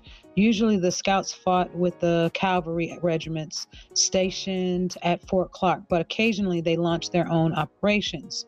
Fort Clark was also the headquarters of Colonel Ranald S. McKenzie. Why does that sound familiar? The leader of multiple expeditions in Mexico to punish hostile natives that crossed the border to raid in the United States. McKenzie played a key role in ending the Indian Wars in Texas. In 1873, the Secretary of War, William W. Belknap, and General Philip Sheridan went to Fort Clark for secret talks with McKenzie. It was decided that the colonel would lead a punitive expedition across the border to fight the Lipan, and the scouts would guide the way.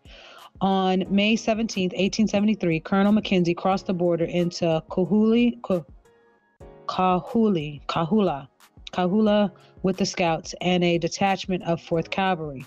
They fought a successful skirmish against Kickapoo raiders at El Ramalino, forced the Mexican army to keep from intervening, and then hastily returned to the fort. During the Red River War. So we're back in Texas. Okay. During the Red River War, a notable engagement occurred on September 19th, 1874, when the 3 Black Seminole Scouts and 2 Tonquah Scouts were sent out by McKenzie to search for enemies. During the journey, the 5 men were ambushed by about 40 Kiowas. The only option was to try and fight their way out and escape. Obvious.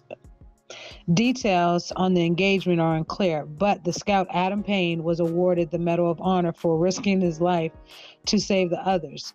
Under fire, Payne engaged the Kiowas, allowing the other 4 men to get away. Eventually, Payne's horse was shot out from underneath him, but he was able to kill one of the attackers and take his horse. Payne was decorated for his habitual courage. Is that right?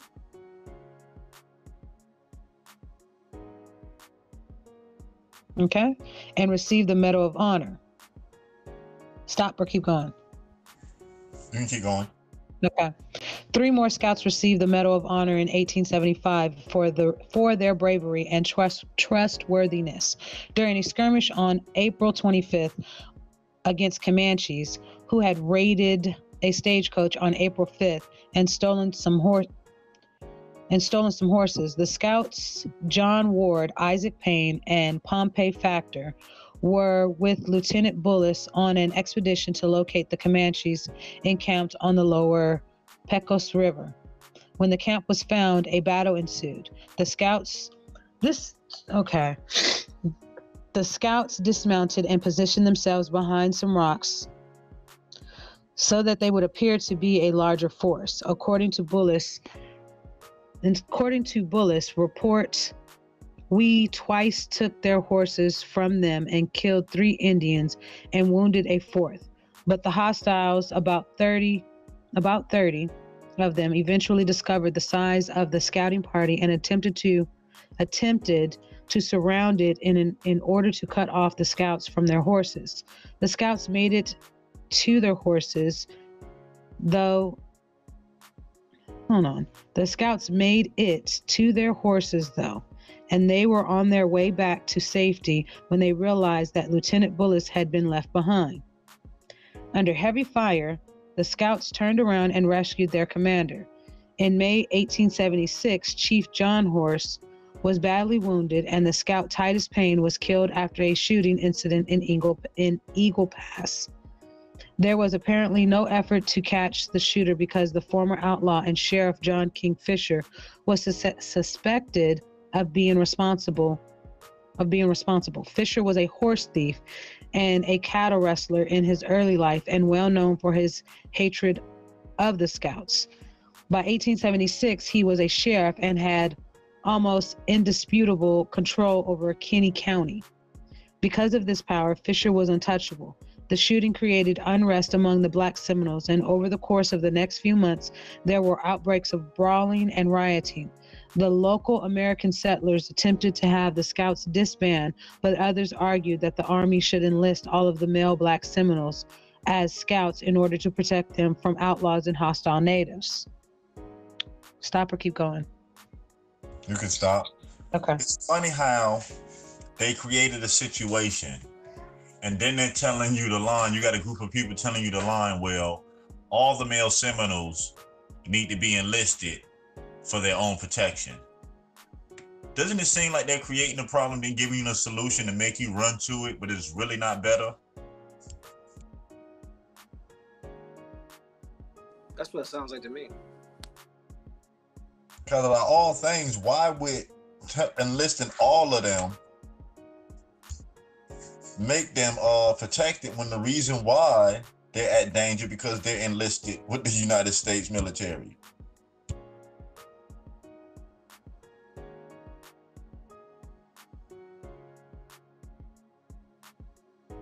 And it lets you know basically the military had no idea, well, I won't say idea, no intention on supporting them like that. Because you talking about this is a U.S. scout that got shot by a sheriff and nothing happened.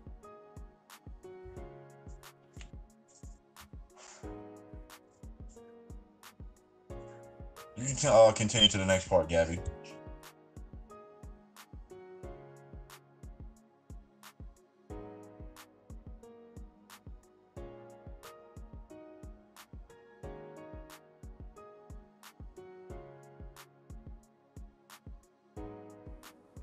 You're on mute, Gabby.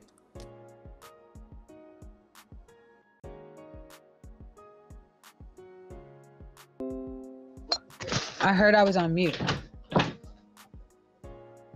I'm finishing reading, right? Yep. Okay.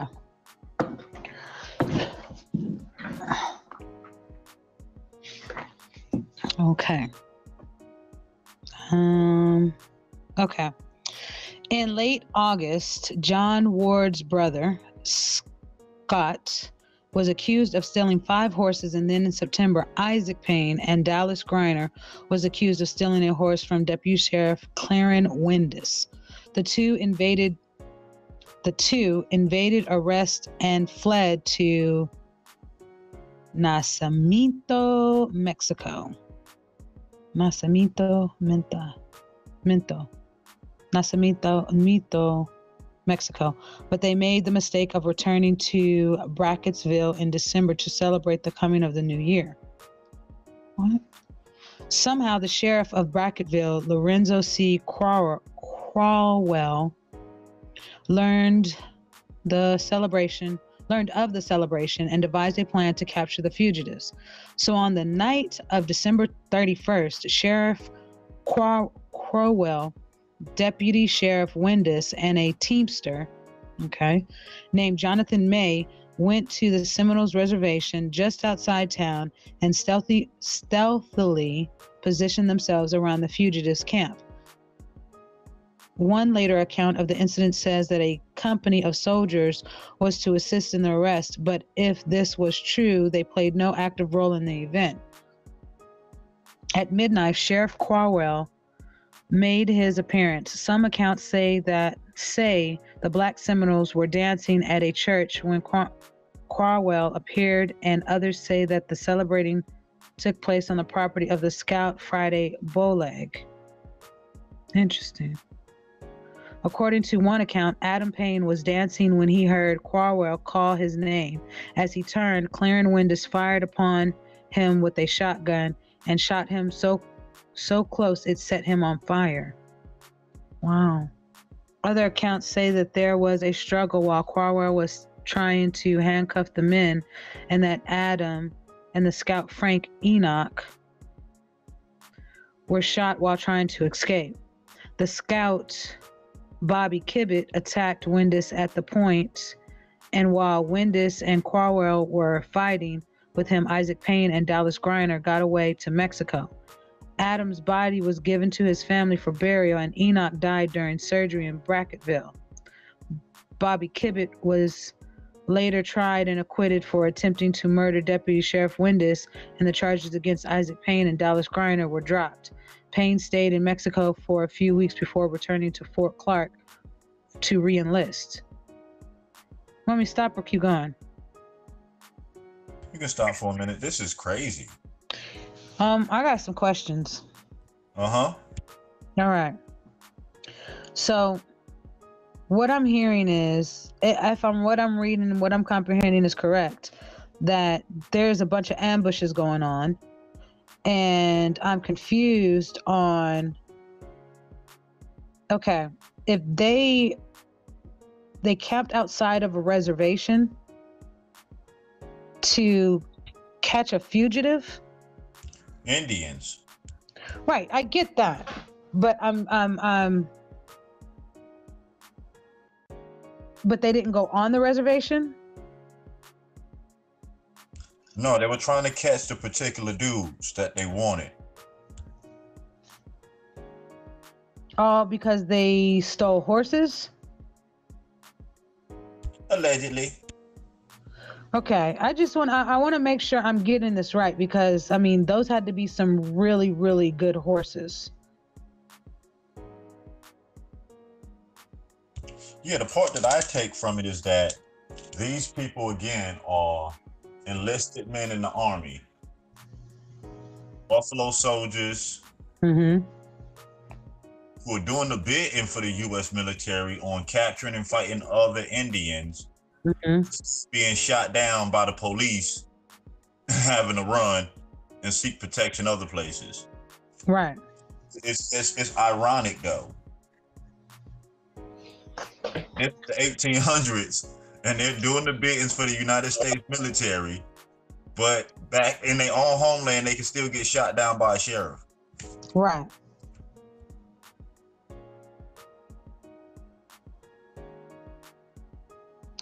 So was the sheriff Indian? Bob Marley question got answered. I shot the sheriff. Now we know who shot him.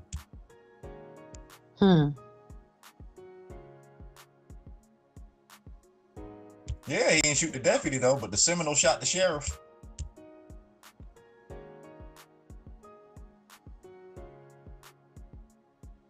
Buffalo Soldier shot the sheriff.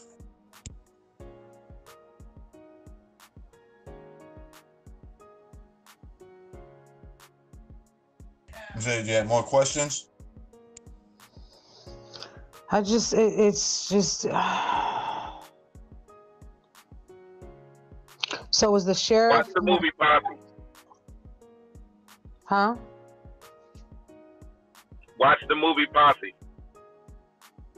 The Mario Van Peebles Posse? Oh, I have seen that. Remember they were doing the work of the military and they were in plain clothes. He said if you get captured because it wasn't sanctioned. So they had the Buffalo Soldiers was a separate unit from the United States military. Right. So they were out doing things on behalf of the United States military. But if you got caught, the United States military is going to say, we didn't sanction you to do that.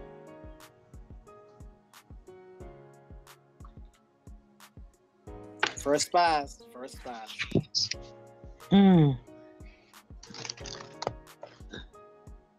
Sorry, y'all, for kicking in the door. No, you good, Jerry. You know it. Just don't wave the 4-4. I was just about to say that, kicking the I knew door, you waving was. the 4-4. I just. Oh, you gotta be quicker than that. Oh, you gotta be quicker than that. Well,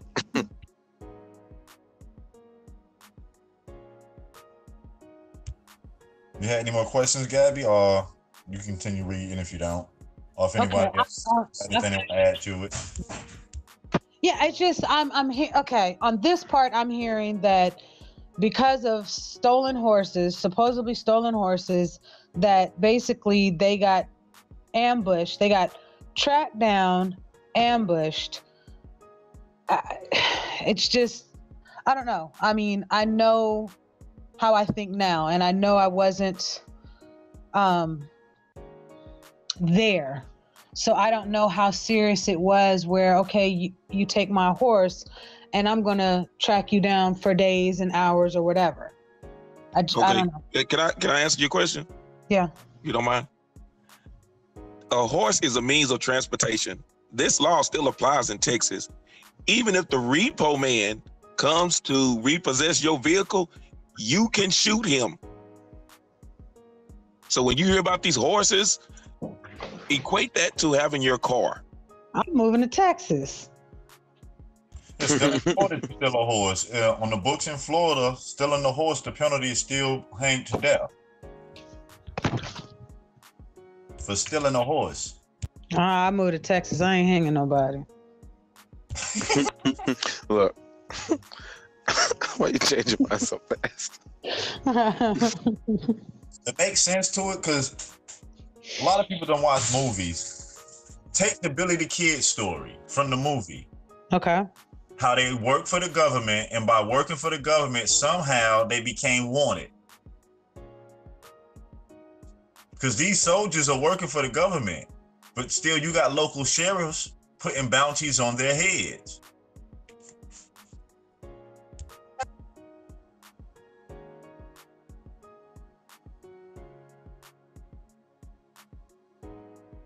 When they told you the one sheriff shot the dude because he didn't like scouts, and there wasn't even a trial, they said the sheriff had that much power in the town.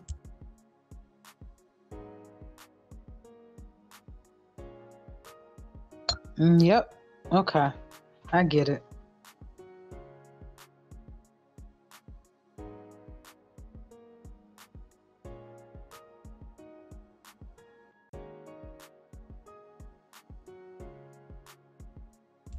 You continue on whenever you're ready. If no one got anything else to add. Okay. In 1878, Colonel Randall S. McKenzie was recalled to the fort in order to lead an expedition against the Kickapoo. After his campaign, the Texas Indian Wars were mostly over. All of the hostile natives were either dead or living in the reservation system. However, on February 23rd, 1893, the scouts fought in one final skirmish against Mexican bandits at Las Mues Ranch, 30 miles north of Fort Ringgold in Starr County. Disbanded and legacy. Okay, go ahead. No, just real quick, it's kind of funny. They still confused. They don't know if the small box got them or if they just disappeared. But you can continue. Disbanded and legacy. The Black Seminole Scouts were disbanded 21 years later in 19... The Black Seminole Scouts were disbanded 21 years later in 1914, and most were forced to leave the Fort... Huh? I'm sorry, go ahead. All lies. Go ahead. Okay. Were forced to leave the Fort Clark Reservation with their families. Just 27 Black Seminoles were allowed to remain... Hold on. Okay. Just 27 Black Seminoles were allowed to remain at the fort, but only until the elders of the group had departed. The official report of the disbandment reads as follows. In compliance with orders contained in the 3rd endorsement, Headquarters Southern Department, May 7th, 1914, and the 5th endorsement, War Department, June 29th, 1914, on communications 212-8018 AAGO, April 16th, 1914, subject, Seminole Negro Indian Scouts. The Seminole Negro Indian Scouts will be disbanded and cease to exist as an organization after September 3rd, 1914. Interesting. They will be discharged. They will be discharged from service of the United States in 3 detachments as follows. Privates Curly Jefferson, Faye July, Sam Washington, and Charles J. July on July 31st, 1914, 1/3 in the scout camp on the reservation, including the families of the scouts discharged July 31st, 1914, will move from the Fort Clark military between August 1st and August 15th, 1914, with all of their stock and belongings. The following named scouts will be discharged from service of the United States September 30th, 1914. First Sergeant Shields. Hold on. Okay, First Sergeant John Shields, Private Antonio Sanchez, Isaac Wilson, and William Wilson. The remainder of the people, including the scouts, discharged September 30th, 1914, and their families, with the exception of those named in the following paragraph, will move from Fort Clark Military Reservation between October 1st and October 15th, 1914, with all their effects. The following named members of the scout camp will be permitted to remain and live on the Fort Clark Military Reservation until the older people pass away. In the course of nature. Huh? All eyes. Man. Or until such time as the War Department may see fit to order their removal. After the removal of the people from the scout camp, the buildings not in use by those permitted to stay will be demolished. Many of the scouts' remains rest at the Seminole Indian Scout Cemetery in Kinney County, Texas, including Medal of Honor recipients John Ward, Pompey Factor, Adam Payne, and Isaac Payne, along with the members of their families. Descendants of the Black Seminole Scouts still live in southern Texas, Brackettville, Texas, Del Rio, Texas, and northern Mexico. Enlistment length. The duration of an enlistment agreement was set at 6 months until the 20th century. This reflected the Scouts' disinterest in long-term commitment and the Army's opinion that the need for Scouts would not last long. Some Scouts would serve more than once. You can stop right there. Anybody got something they want to add in? I know James do. All lies. Let me show you how they lying, and I'm going to tell you how they lying. Because what happened in June of 1914? I'll tell you, it was the start of World War I. So you're gonna disband these Black, Seminole, colored, noir, negro, negra, blackie, any other color that you can name, Seminoles, they're disbanded. But all you gotta do is go look at the Buffalo Soldiers. How are the Buffalo Soldiers still active until during the Korean War? Come on, son. I yield the mic. I'll be back in a minute. I'm hot. Didn't the branch of them go on to become a Panzer tank unit, if I'm right? Oh, man.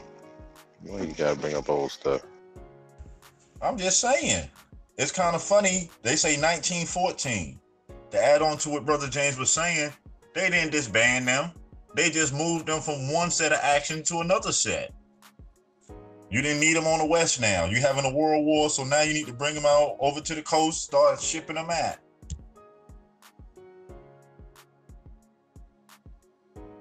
And they were still scouts over in Europe. These were the code breakers. Speaking in what today we call ebonics. They have fooled you. They have fooled you. They have fooled the whole world. All you gotta do is go down to Brackenridge. Go to Brackenridge, Texas. They're playing. They're playing the game. Do not let them fool you. They shipped them over into Europe, and they fought in World War I, in World War II, the Korean War, and the Vietnam War. Don't let them fool you.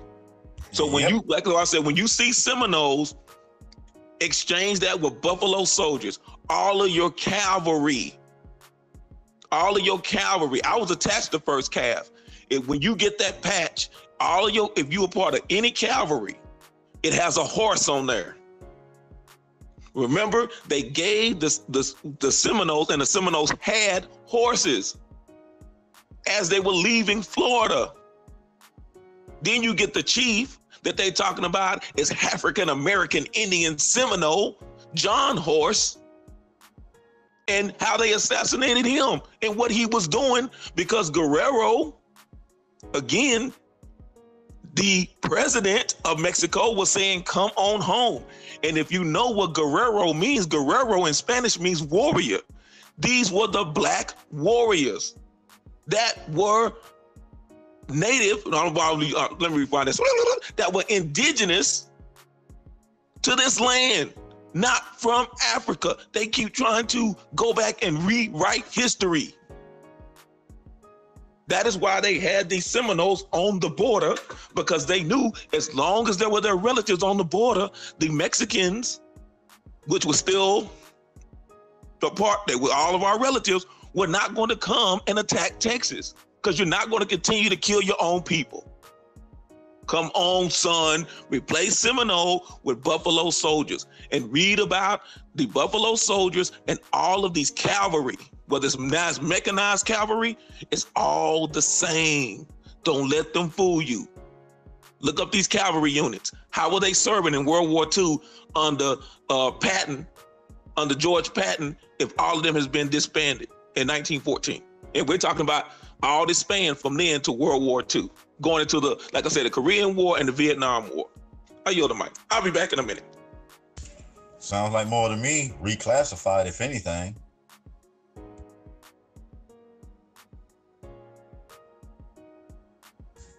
And to add on to it, if you research the 10th Cavalry, 44th, in their history, they'll tell you they just changed their name, and some of them are still active. A couple of them have been reactivated. But you know, the main purpose of them saying they were disbanded was the name change, because now you're no longer Seminole, which makes you an Indian. Now you're colored. Think about it. Mm-hmm. That's all they did, just renamed them.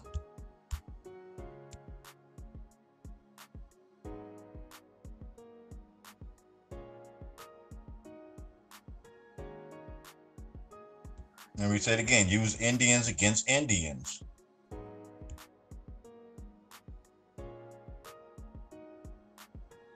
Okay, I got a question, and I know this has probably been answered 20 times over.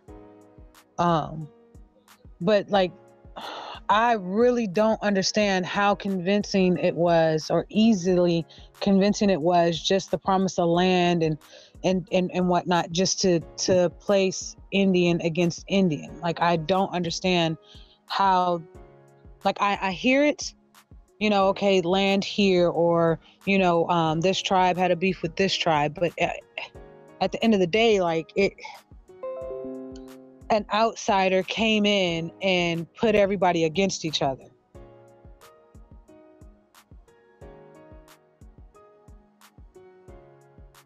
Not really an outsider. Indians, with the help of outsiders, did this. What do you mean? A foreigner cannot come to this land and get anything moving unless you have help from people from said land. And before they became the colonists, the French were already here. They had already started mixing in with them. So you had Indians from every shade and every look. So by the time the British came here, it was easier for those Indians that were up north, who looked more like the British, to mix with them, if they'd be influenced by them. Because if you go back and look at some of the building we did, there were a lot of tribes, especially up north, the Quahadi, who were having chiefs whose mother had been with the leaders or high-ranking officials on the European side. And so the chiefs would have a French father, a German father, and an Indian mother, and then they would be the ones that would go and learn both languages and be the head of the leader. So that's how that happened, if that makes sense.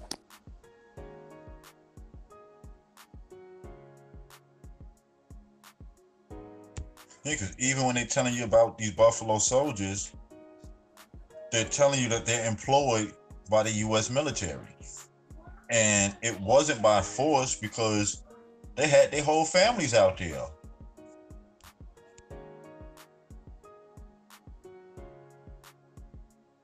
So basically, this was going to happen no matter what. And so people just decided to take sides and see how everything was going to turn out. I won't say to see how everything was going to turn out, because we're not there to actually know what they were thinking. My best guess was they made decisions on the best information they had at the time. Survival. That all I can assume is the decisions they made because the information they had and was dealing with, to them, they believe that was the best decision.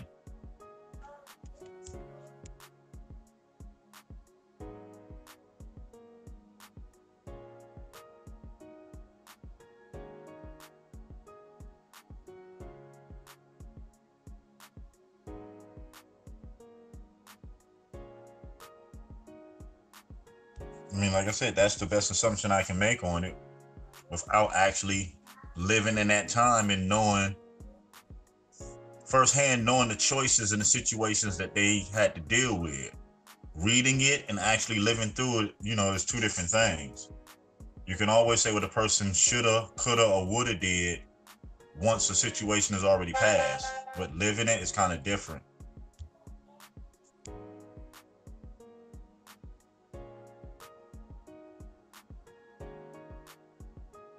I don't know if that answered your question, but. I mean, yeah, it answers my question. I'm just trying to process it and just take a understanding of why all the confusion, why all the Indian against Indian, tribe against tribe, and then the alliances or whatnot with the U.S. military. That's all.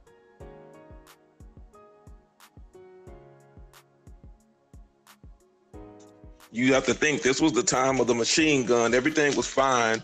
And then you have 200 years of tribes that have never seen peace with the Europeans. Never. So can you imagine watching your father and mother being slain and then your children being slain? Eventually you say, okay, it's time to stop. We've got to stop.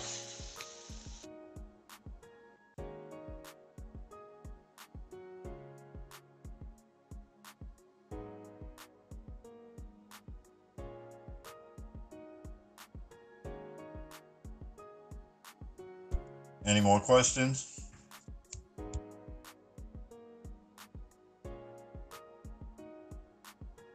If not, we can finish the last piece on, I think it's families.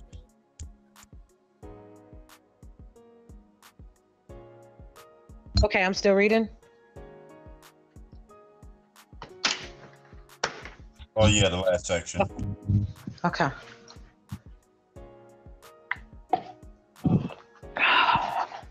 Okay, still reading.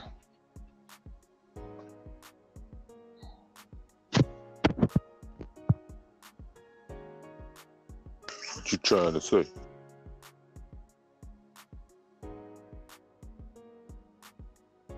Okay, enlistment. Nope, family. You said family, legacies, and structures, right? Correct. Okay. All right. Okay. Within the Scout community, there are certain surnames that were well known. Of the 152 Scouts that served between 1870 and 1940, 1870 and 1914, there were 17 Wilsons, 11 Paynes, 8 Julys, 7 Factors, 7 Bowlegs, 6 Washingtons, 6 Daniels, and 6 Bruners. Many of these families were also intermarried. Interesting. Cousins. You said what? Making them cousins. Yeah. So you can see more why they would fight together. By them fighting together is basically keeping their family intact. Yeah. It's protecting their family. Like I said, it's easy to make judgment on it after the fact. But like that, if you're in a situation watching people being slaughtered by this new mechanized machines, what choices are you gonna make? Especially you have to think of your people not just present, but moving towards the future. Oh, that makes sense now. I'm getting a little bit of feedback. That we look back on are decisions that, because of whether we like it or not, allows us to right now. I'm getting some feedback. I can't hear you really, Bones. Lily, could you mute your mic for a second? Bones, can you repeat that? Yeah, I was just saying, a lot of the choices that they made, whether we like them or not, put us in a situation to where we can be having these conversations today. Because of the choices they made, certain actions are recorded in history. And it allows us to read back on it to get a better idea on where our people was at, where they were moving back and forth, what was the cause of the movement.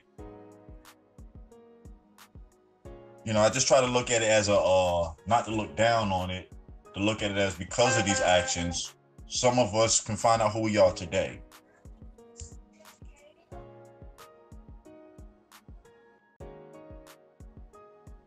Anybody got anything else they want to add on? Or any particular feelings towards what we went over this rising? They need to stop lying.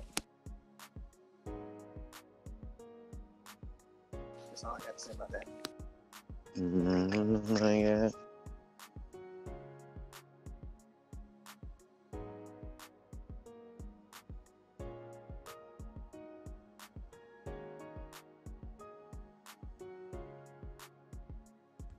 I mean, if there's no more questions, nothing else anybody want to add in, we can let the relatives go on about their day and get started finishing what they have to do. Gabby, any closing statements for the relatives this rising? Well, man, look. Peace, blessings, and prosperity. Have fun reading. All right. You know, sell out? Nothing much. Peace to the panel. Peace to the chat. Thank you for everybody for showing up today on this Wolf Friday. Hit us up in the global chat, email, phone number, whatever. Hit us up. We out here. Peace, y'all. All right. Brother James, any closing remarks for the relatives before we get out of here? Say to those on the panel, once again, and I won't take up too much time, continue to do what you do. And to those in the chat, I apologize. I couldn't speak to everyone. I couldn't see everyone. I was multitasking over here. But I'll ask a question, and it may sound very elementary at the beginning. Again, we have always been a warrior people with the warrior spirit. Now, no one in the chat, no one on the panel has to answer these questions, but I'm going to ask them. Just something for you to think about. Have you ever seen a man die? Have you ever seen a man die? Now, have you ever seen a man literally disintegrate in front of you after being bombarded with bullets from a machine gun? It is like no other sight you have ever seen. There's a difference between someone getting shanked, someone getting shot, and someone literally being ripped to shreds by a machine gun.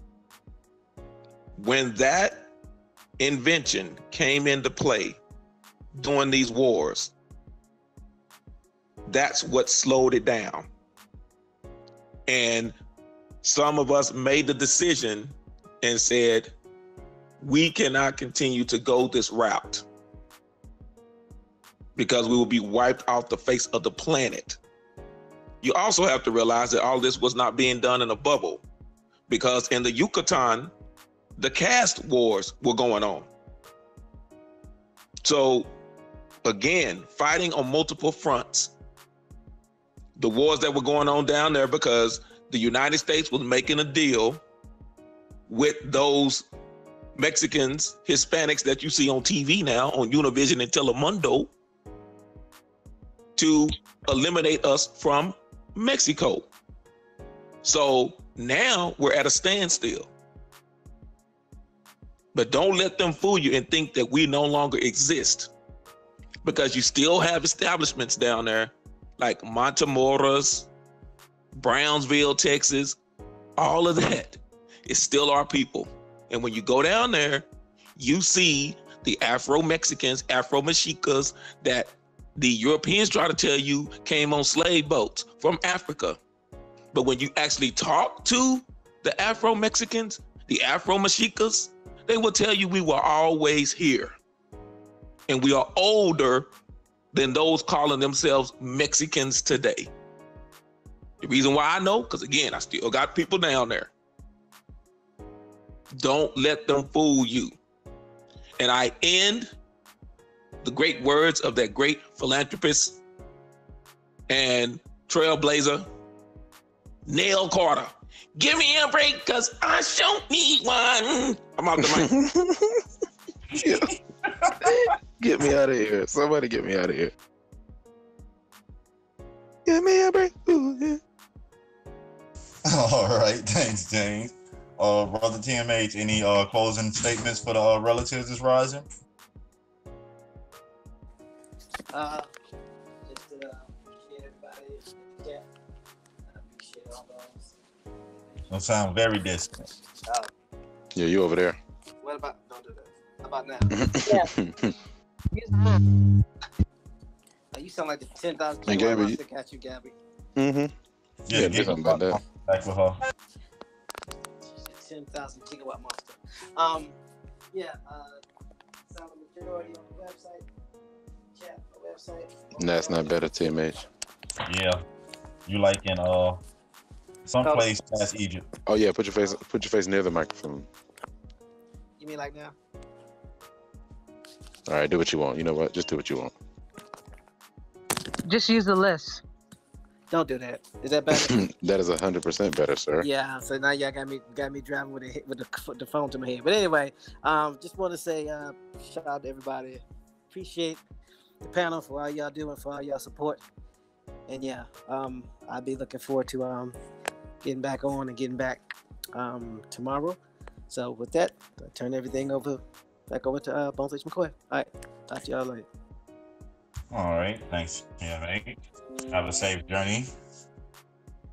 And again, I'd like to thank everybody on the panel, TMH, No Sellout, Gabby, Brother James, for making the show what it is every rising and being consistent with it. Would like to thank the chat, the ones that's active every rising, and the ones that's listening to the show and using this information to move it forward. We're going to leave out with this. Yes, doing history and reading a lot of these stories and overlays can get you emotional, mad, angry, have you questioning your ancestors, and mainly, like Gabby said, always asking why. But during this search, let's remember, our ancestors had to make choices right then and there at that moment. And like we said earlier, using the resources that they had access to do what they believe was best, so we can be here today to continue this fight. So let's make sure the sacrifices they made, the choices that they made to give us a chance, don't fall on deaf ears and don't go in vain. As dark as it can get, let's remember, the sun is guaranteed to come out the next day. So let's dust it off and keep moving forward for 7 generations, and we will have our time again. And on that note, everyone continue to have a very, very blissful day. And until the next Rising Show, peace. Jabberwocky. Peace, y'all. Peace. Shout out to Giovanni. You are silly.